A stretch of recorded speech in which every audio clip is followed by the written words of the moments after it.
Hi పిల్లలు, బాగున్నారా? నేను మీ శిరీష. మంచి మంచి కథలంటే మనందరికీ ఎంతో ఇష్టం కదూ.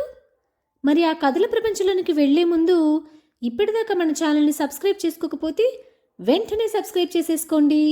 ఇంకెందుకు ఆలస్యం, welcome to series story house. చూడండి పిల్లలు, ఆవేశంతో విషయాన్ని తెలుసుకోకుండా ఎవరినైనా తప్పుగా అర్థం చేసుకున్నామనుకోండి, వారి పట్ల తప్పుగా ప్రవర్తించామనుకోండి, చివరికి నిజం తెలిసాక మనం ఎంత బాధపడతాం. అలా కాకుండా వాస్తవాన్ని తెలుసుకుని ప్రవర్తిస్తే ఎంత బాగుంటుంది ఆలోచించండి. ఈ విషయాన్ని మన కథ ద్వారా తెలుసుకుందామా? ఇప్పుడు నేను చెప్పబోయే కథ పేరేంటో తెలుసా? The faithful mongoose. ఒకానొకప్పుడు ఒక అతను సాయంకాలం వేళ పని ముగించుకుని ఇంటికి వెళ్తూ ఉంటాడు. దారిలో అతనికి ఒక చిన్న ముంగిస పిల్ల ఒంటరిగా కనిపిస్తుంది. అది అడవి నుంచి తప్పిపోయి ఏడుస్తూ ఆ దారిలో కనిపిస్తుంది. దాన్ని చూసిన ఆ వ్యక్తికి దానిపై ఎంతో జాలి కలుగుతుంది. దాన్ని తనతో పాటు తన ఇంటికి తీసుకుని వెళ్తాడు. అతను, అతని భార్య ఆ చిన్న పిల్లని ఎంతో ప్రేమగా తన కొడుకుతో పాటు పెంచుకుంటూ ఉంటారు. ఆ ముంగిస పిల్ల, ఆ పిల్లవాడు కలిసి అన్నదమ్ముల్లా పెరుగుతారు. రోజులు గడిచే కొద్దీ ఆ ముంగిస పిల్ల పెరిగి బాగా బలంగా పెద్దదిగా మారుతుంది. అయితే ఇప్పుడు దాని వాడైన పళ్ళు, దాని బలమైన పంజా చూసి అతని భార్య భయపడుతూ ఉంటుంది. అది తన పిల్లవాడితో కలిసి ఆడుకుంటూ ఉంటే ఆమెకి ఏదో తెలియని ఆందోళన, భయం. అది ఎక్కడ తన కొడుకుని గాయపరుస్తుందా అని ఆమె ఇలా అనుకుంటుంది. దీన్ని ఇంటికి తీసుకుని వచ్చినప్పుడు ఎంతో చిన్న పిల్ల, బాగా ముద్దుగా ఉండేది.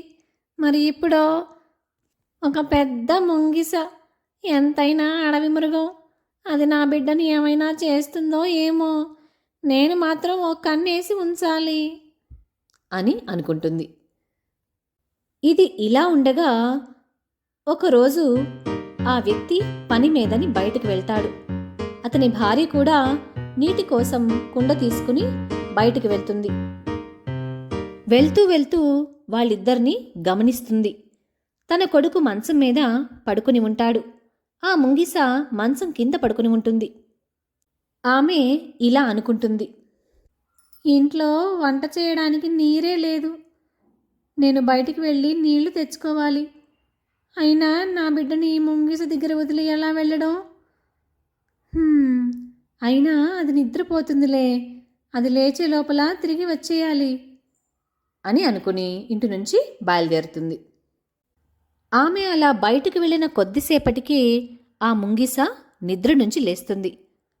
ఒక్కసారిగా ఉలిక్కి పడుతుంది. దాని ఎదురుగా ఒక పెద్ద పాము బుస కొడుతూ ఉంటుంది. అది ఆ బాబు నిద్రిస్తున్న మంచం దగ్గరే ఉంటుంది. దాంతో ఆ ముంగిస, ఏమే దొంగ పామా, నువ్వు లోపలికి ఎలా వచ్చావు? నేను లేననుకున్నావా? అయినా నా తమ్ముడు నిద్రిస్తున్నాడు, మర్యాదగా ఇక్కడి నుంచి వెళ్ళిపో అని హెచ్చరిస్తుంది.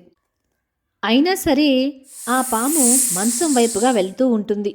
ఆ ముంగిస ఆ పాముతో గొడవ పడుతుంది.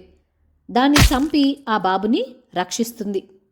ఇంతలో నీటి కోసం బయటకు వెళ్ళిన అతని భార్య ఇంటికి తిరిగి వస్తుంది. అది చూసిన ముంగిస ఆమెకు విషయం చెప్పాలని బయటకు వస్తుంది. అయితే అప్పటికే ఆ పాము రక్తం దాని నోటికి అంటుకుని ఉంటుంది. ఇది గమనించిన ఆమె చాలా భయపడిపోతుంది, కంగారు పడిపోతుంది. ఆమె ఇలా అంటుంది. వసే దుర్మార్గురాలా, నా కొడుకునేం చేశావు? చంపేశావా ఏంటి? నేను మొదటి నుంచి భయపడుతూనే ఉన్నాను. నేను లేని సమయం చూసి ఇంత దారుణం చేస్తావా? నిన్ను చూడు ఏం చేస్తాను అని ఆ నీటి కుండతో దాని తలపై బాదుతుంది. ఆ దెబ్బకి తలకి గాయం తగిలి పడిపోతుంది.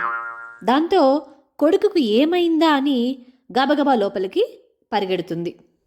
కానీ లోపల తన కొడుకు మంచం మీద హాయిగా నిద్రిస్తూ ఉండడాన్ని చూస్తుంది. మంచం కింద ఒక పెద్ద పాము చచ్చిపడి ఉండడాన్ని గమనిస్తుంది. దాంతో ఆమెకి విషయం అంతా అర్థమైపోతుంది. ఆమె ఇలా అనుకుంటుంది, నా కొడుకు బాగానే ఉన్నాడు. అయ్యయ్యో, ఎంత పాపం చేశాను. ఆ ముంగిస ఈ పాము నుండి నా కొడుకుని ప్రాణాలను కాపాడింది. కానీ నేనే దాన్ని అపార్థం చేసుకున్నాను. దానిపై కోప్పడి దాన్ని కొట్టాను. అయ్యో అని ఏడుస్తూ ఉంటుంది. ఇంతలో ఆమె భర్త ఇంటికి వస్తాడు. ఏంటిదంతా అని అడుగుతాడు. ఆమె విషయమంతా అతనికి చెప్తుంది. వాళ్ళిద్దరూ ఆ ముంగీస దగ్గరికి పరిగెడతారు. అప్పటికే స్పృహ కోల్పోయి పడిపోయి ఉంటుంది. దానిపై నీళ్లు చల్లి దాన్ని లేపుతారు.